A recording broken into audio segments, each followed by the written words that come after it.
По план и програма од 90 наставни часови по француска идеја реализирана од Битолската противпожарна единица, денеска во Скочевир општина Нова се стартуваше тридневниот волонтерски противпожарен камп за 60 волонтери кои треба да се стекнат со превентивни основни познавања за гаснење на пожар на отворено. Општина Битола е покровител на кампот. Знаете дека во летниот период при високи температури често се случува пожарите да дојдат до некои и не пристапни места, борова шума и така натаму, и не е секогаш во можност хеликоптерот да биде на располагање на секаде оној каде што е најпотребен.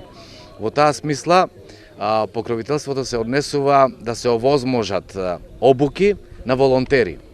Ги имаме многу овој пат, значи денеска, утре и задутре обуката ќе се одвива во овој простор, а 5, 6 и 7 практично ќе се одвива во Битола. На кампот учествуваат представници од 5 општини, меѓу кои и Прилеп, Пробишти и Скопје. На вториот камп во Битола ќе се обучат уште 60 волонтери.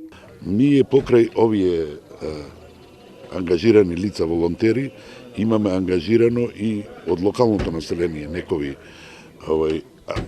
активни членови кои не се волонтери, ами ги имаме ангажирано како такви да водат сметка и да не обавестуваат ако дојде до некои несакани пожари. Идејата за кампот е на противпожарната единица во Битола. Он добива сертификат сезонски пожарникар, така се вика, иначе по ДВС, во кој што ќе се обучуваат сите тактички методи и превентиви во гасењето на пожари на отворен простор. Ја користам приликата дека овој камп, стручниот дел, ќе го реализира Сдруженијето на граѓани Пегаседо. Тоа е ново формирано здружение кое што ќе се занимава исклучиво со едукација на граѓаните, јавните претпријатија, служби, сите структури кои што имаат потреба за обука за заштита од пожари, ово здружение ќе го едуцира.